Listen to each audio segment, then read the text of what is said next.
21 December 2012 Mayan সভ্যতার ক্যালেন্ডারের শেষ তারিখের উপর বিচার করে সেদিনটিকে প্রায় অর্ধেক পৃথিবীবাসী পৃথিবীর শেষ দিন হিসেবে মেনে নিয়েছিল। সবাই নানা ধরনের ভবিষ্যৎবাণী করতে শুরু করেছিল যে ওই দিন নাকি মহাপ্রলয় আসবে ও গোটা পৃথিবী ধ্বংস হয়ে যাবে, আর যার উপর বেস করে হলিউডে মুভিও তৈরি হয়েছিল। কিন্তু কি হলো? কিছুই না। ঠিক একইভাবে 2012 ছাড়াও সুদূর অতীতকাল থেকেই এরকম অজস্র ভবিষ্যৎবাণী করা হয়েছে পৃথিবী তথা মানব সভ্যতা ধ্বংসের, যার ভেতর কিছু তারিখ পেরিয়ে গেছে, অর্থাৎ পৃথিবী ধ্বংস হয়নি, ও বেশ কিছু তারিখ এখনও বাকি রয়েছে। ঠিক তেমনই একটি ভবিষ্যৎবাণী উঠে এসেছে 29 এপ্রিল 2020 নিয়ে, যেখানে বলা হয়েছে একটি বিশাল আকৃতির গ্রহাণু অর্থাৎ অ্যাস্টেরয়েডের এবছর এপ্রিলের 29 তারিখে পৃথিবীর সাথে সংঘর্ষ ঘটবে, যার দরুন পৃথিবী থেকে সমগ্র জীব প্রজাতি ধ্বংস তথা ধূলিসাৎ হয়ে যাবে। বেশ কিছুদিন হলো আপনারা বিভিন্ন নিউজ চ্যানেল তথা সোশ্যাল মিডিয়ার বহু ভাইরাল হওয়া পোস্টে নিশ্চয়ই দেখেছেন। এছাড়াও ইউটিউবে এ বিষয়ের উপর বহু ভিডিও অলরেডি রয়েছে, যেখানে বিভিন্নভাবে এর সত্যতা বিচার করা রয়েছে। কিন্তু আজকের উদ্যোগের এই ভিডিওটিতে 29 এপ্রিলের এই ইভেন্ট নিয়ে এমন কিছু গুরুত্বপূর্ণ কথা বলতে চলেছি যা আপনাদের প্রত্যেকের পক্ষে জানা অত্যন্ত জরুরি। সো ভিডিওটি আপনারা শেষ অবধি অবশ্যই দেখতে থাকুন। আপনারা যদি এখন অবধি উদ্যোগের চ্যানেলটি সাবস্ক্রাইব না করে থাকেন তবে এখনই সাবস্ক্রাইব করুন ও নতুন ভিডিওর আপডেটস পেতে পাশে থাকা নোটিফিকেশন বেল আইকনটিকে অবশ্যই অন করুন। হে বন্ধুরা, আমাদের ব্রহ্মাণ্ড তথা পৃথিবীর চারিপাশে স্পেসে কোটি কোটি উল্কাপিণ্ড রয়েছে, আর যার ভেতর লক্ষ লক্ষ ছোট ছোট আকারের উল্কাপিণ্ড গ্র্যাভিটির দরুন আমাদের পৃথিবীর দিকে আকৃষ্ট হয়ে চলে আসে। কিন্তু এর মধ্যে মাত্র কিছু সংখ্যক উল্কাপিণ্ড অর্থাৎ মিটিওরাইটই আমাদের পৃথিবী পৃষ্ঠ অবধি পৌঁছতে পারে, কেননা আকারে ছোট হওয়ার দরুন মিটিওরাইটগুলি পৃথিবীর বায়ুমণ্ডলে প্রবেশ করার পরপরই বায়ুর ঘর্ষণে আগুনে জ্বলে ধ্বংস হয়ে যায়। কিন্তু একটি বিশাল আকৃতির অ্যাস্টেরয়েড অর্থাৎ গ্রহাণুর যখন পৃথিবীর সাথে টক্কর ঘটে, তখন তার দরুন পৃথিবীর অনেক বড় ধরনের ক্ষতি ঘটে থাকে। এমনকি পৃথিবী থেকে সমস্ত জীবজগতের অস্তিত্বও বিলীন হয়ে যায়, যেমনটা লক্ষ লক্ষ বছর পূর্বে পারমেডিয়ান পিরিয়ডে ঘটেছিল, যেখানে একটি বিশাল আকৃতির অ্যাস্টেরয়েডের হিট করার ফলে পৃথিবী থেকে গোটা ডাইনোসর প্রজাতি বিলুপ্ত হয়ে গিয়েছিল। তবে বিগত কিছু হাজার বছরে আমাদের পৃথিবীকে এরকম কোনো উল্কাপিণ্ড বা গ্রহাণুর সম্মুখীন হতে হয়নি যার দরুন কোনো বড় ধরনের ক্ষয়ক্ষতি ঘটতে পারে। কিন্তু এক্ষেত্রে বেশ কিছুদিন হলো আমরা শুনছি একটি বিশাল আকৃতির অ্যাস্টেরয়েড আমাদের পৃথিবীর দিকে ধেয়ে আসছে, যা আমাদের পৃথিবীর সাথে টক্করও ঘটতে পারে ও এতে অনেক বড় ধরনের ক্ষয়ক্ষতি তথা সমগ্র মানবজাতিও নিশ্চিহ্ন হয়ে যেতে পারে। তো সর্বপ্রথম এই খবরটি একটি ইংলিশ নিউজ আর্টিকেলে পাবলিশ করা হয়েছিল, যেখানে বলা হয়েছিল 29 এপ্রিল 2020-তে 52768 OR2 নামক একটি অ্যাস্টেরয়েডের পৃথিবীর সাথে টক্কর ঘটতে পারে। এক্ষেত্রে রিসেন্টলি ভাইরাল হওয়ার দরুন এটি নিয়ে যে আমরা এত চর্চা ও মাতামাতি করছি, কিন্তু এ নিয়ে স্পেস সায়েন্টিস্টরা আজ নয় বরং 20 বছর আগে থেকেই রিসার্চ করে আসছে, যার দরুন তাদের কাছে এটি নিয়ে বহু ইনফরমেশন অলরেডি প্রেজেন্ট রয়েছে। যেখানে এটির ব্যাস প্রায় 4.1 কিলোমিটার গণনা করা হয়, যা পৃথিবীর সর্বোচ্চ পর্বত শৃঙ্গ মাউন্ট এভারেস্টের উচ্চতার প্রায় অর্ধেকের সমান, ও যার গতি প্রায় 20,000 মাইল প্রতি ঘন্টা অর্থাৎ 32,000 কিলোমিটার প্রতি ঘন্টা বর্তমানে রেকর্ড করা হয়েছে। যেখানে আমাদের পৃথিবীর সর্বোচ্চ গতিসম্পন্ন বিমানের স্পিডও 7,024 কিলোমিটার পার আওয়ারই হয়। এক্ষেত্রে অ্যাস্টেরয়েডটি এর চেয়েও 4 গুণ বেশি স্পিডে স্পেসে ছুটছে।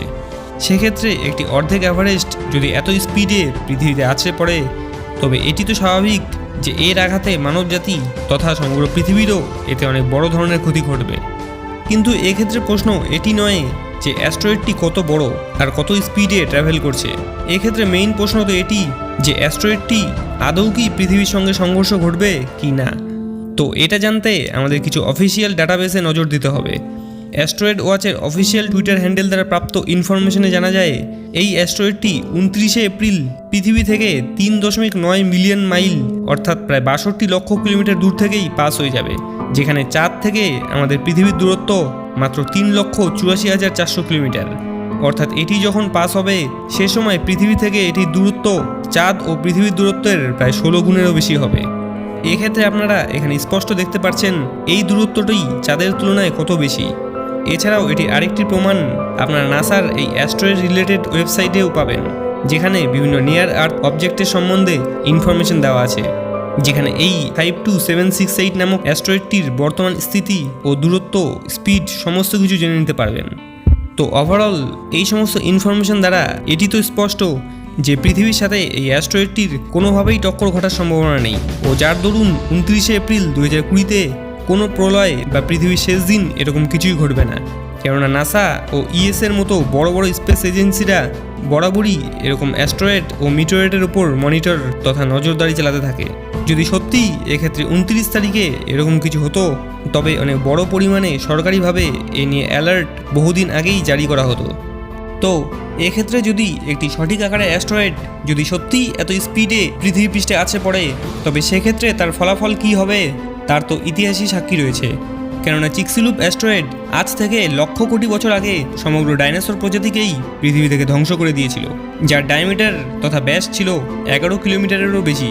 সেটির ইম্প্যাক্টে এত শক্তি রিলিজ হয়েছিল যা পৃথিবীকে সে সময় 3 বারেরও বেশি ধ্বংস করতে পারত। সেক্ষেত্রে বর্তমানের এই 52768 অ্যাস্ট্রয়েড প্রায় 4 কিলোমিটার, সেটির যদি পৃথিবী পৃষ্ঠে ইম্প্যাক্ট ঘটে তবে ইজিলি সেটি পৃথিবী থেকে মানব সভ্যতা নিশ্চিহ্ন করে দেবে। ইম্প্যাক্টের শক্তি এত বেশি হবে যা মাত্র কিছু মিনিটের মধ্যেই একটি গোটা শহর ধ্বংস করতে সক্ষম হবে। এক্ষেত্রে আমরা তথা এই আধুনিক মানব সভ্যতাও বর্তমানে সায়েন্স ও টেকনোলজির ফিল্ডে যতই অ্যাডভান্স হই না কেন তাও মহাকাশের এই শক্তিগুলির সাথে কখনোই লড়াই করে পৃথিবীকে বাঁচাতে পারবো না। তবে যতদূর 29 এপ্রিলের কথা আসছে এক্ষেত্রে আমরা পুরোপুরি সেফ রয়েছি। 1988 থেকে এই 20-22 বছরে বিজ্ঞানীরা এর সম্বন্ধে সমস্ত কিছু জেনে গিয়েছে। এটি এক্স্যাক্টলি ট্র্যাজেক্টরি তথা গতিপথ কী, স্পিড কত, এর আচার আচরণ বিহেভিয়ার, বিজ্ঞানীদের বর্তমানে সমস্ত কিছু জানা। যেমনটা বিজ্ঞানের প্রয়োগে এখন কবে কোথায় সূর্যগ্রহণ কতটা হবে, এছাড়াও চন্দ্রগ্রহণ ও বিভিন্ন গ্রহ উপগ্রহ সমস্ত কিছুর মুভমেন্ট তথা আমাদের সমগ্র ব্রহ্মাণ্ড কত গতিতে এক্সপ্যান্ড হচ্ছে ও আজ থেকে 1000 বছর পর কোন জিনিসের অবস্থান কোথায় হবে সমস্ত কিছু বলে দেওয়া সম্ভব, যা বর্তমানে এআই অর্থাৎ আর্টিফিশিয়াল ইন্টেলিজেন্সের দরুন আরও নিখুঁত করা সম্ভব হয়েছে। একইভাবে আমাদের পৃথিবীর আবহাওয়ার পূর্বাভাস, কবে কোথায় কখন কতটা বৃষ্টি হবে, রোদ উঠবে সমস্ত কিছু জানা সম্ভব। তো সেক্ষেত্রে এই অ্যাস্ট্রয়েডটির ক্ষেত্রেও একইভাবে সব জানা হয়ে গেছে। এবারে অনেক ক্ষেত্রে অনেককে বলতে দেখবেন যে মহাকাশে যা কিছু তাই ঘটতে পারে। এমনটাও হতে পারে কোনোভাবে অ্যাস্ট্রয়েডটির গতিপথ পরিবর্তন হয়ে যাবে আর সেটি পৃথিবীর গ্র্যাভিটেশনাল ফোর্সের আওতায় চলে আসবে ও পৃথিবী সেটিকে নিজের দিকে টেনে নেবে। আপনারা যদি এমনটা ভেবে থাকেন তবে ভুল ভাবছেন, কেননা নাসা এই অ্যাস্ট্রয়েডের সমস্ত পসিবল ট্র্যাজেক্টরির পরীক্ষা করেই এই ফাইনাল রিপোর্ট তথা প্রেডিকশনগুলি দিয়েছে। আপনাদের কারো চিন্তা করার কোনো দরকার নেই। আপনাদের যদি কোনো অ্যাস্ট্রয়েড নিয়ে চিন্তা করতেই হয় তবে অ্যাপোফিস নিয়ে করুন, যা 10 এপ্রিল 2029-এ পৃথিবীর পার্শ্বে দিয়ে পাস হবে। তাও এক্ষেত্রে এর পৃথিবীর সাথে সংঘর্ষের মাত্র 2.7%ই সম্ভাবনা রয়েছে। অবশেষে এসব ছাড়াও বর্তমানে চিন্তিত হওয়ার জন্য আপনাদের দেশ তথা সমগ্র বিশ্ববাসীর সামনে একটি অনেক বড় জিনিস রয়েছে, যা হলো কোভিড-19 অর্থাৎ করোনা ভাইরাস ডিজিজ 2019। এসব ফালতু নিউজ যে পৃথিবীর সাথে কোনো গ্রহাণুর ধাক্কা লাগবে, এটা হবে ওটা হবে, পৃথিবী ধ্বংস হবে, এরকম ফালতু জিনিস নিয়ে একদম মাথা ঘামাবেন না বা চিন্তিত হবেন না। কেননা আপনাদের বলে রাখি, আমাদের এই পৃথিবী তথা সমগ্র মানবজাতি যদি কখনো ধ্বংসের মুখে চলেই আসে তবে তার জন্য দায়ী হব কেবলমাত্র আমরাই। যেমন ওভার পপুলেশন, গ্লোবাল ওয়ার্মিং অর্থাৎ বিশ্ব উষ্ণায়ন, যার পর করোনার মতো এরকম বিভিন্ন ভাইরাস সংক্রমণ, চারিদিকে নোংরা আবর্জনা, প্লাস্টিক ওয়েস্ট, পলিউশন, সমস্ত কিছুর জন্য আমাদের এই পৃথিবী তথা প্রকৃতিকে আমরা ধীরে ধীরে ধ্বংসের দিকে ঠেলে দিচ্ছি। আপনাদের যদি চিন্তা করতেই হয় তবে এসব নিয়ে করুন। আর এসব তথা পৃথিবীকে ধ্বংসের হাত থেকে বাঁচাতে সময় থাকতে নিজে সচেতন হন ও বাকিদের সচেতন করুন অধিকানের এই ভিডিওটি প্রচুর শেয়ার করে। অধিকান চ্যানেলে already global warming, over population ও প্লাস্টিক ওয়েস্ট তথা পলিউশন ও পৃথিবী ধ্বংসের কারণগুলি নিয়ে সঙ্গে এই অ্যাস্ট্রয়েড নিয়েও বহু ভিডিও রয়েছে। সেগুলি না দেখে থাকলে এখনই দেখুন, ভিডিও লিঙ্ক নিচে ডেসক্রিপশন বক্সে পেয়ে যাবেন।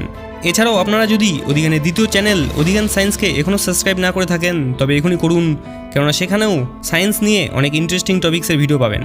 ভিডিওটি দ্বারা কিছু বুঝতে পারলে একটি লাইক ও সচেতন করতে বন্ধু ও ফ্যামিলি মেম্বারসদের শেয়ার অবশ্যই করুন। অধিকান চ্যানেলে এই প্রথমবার এসে থাকলে চ্যানেলটি সাবস্ক্রাইব করে পাশে থাকা নোটিফিকেশন বেল আইকনটি অন করতে ভুলবেন না। ভিডিওটি শেষ অবধি দেখার জন্য আপনাকে অসংখ্য ধন্যবাদ। ভালো থাকবেন। Bye bye.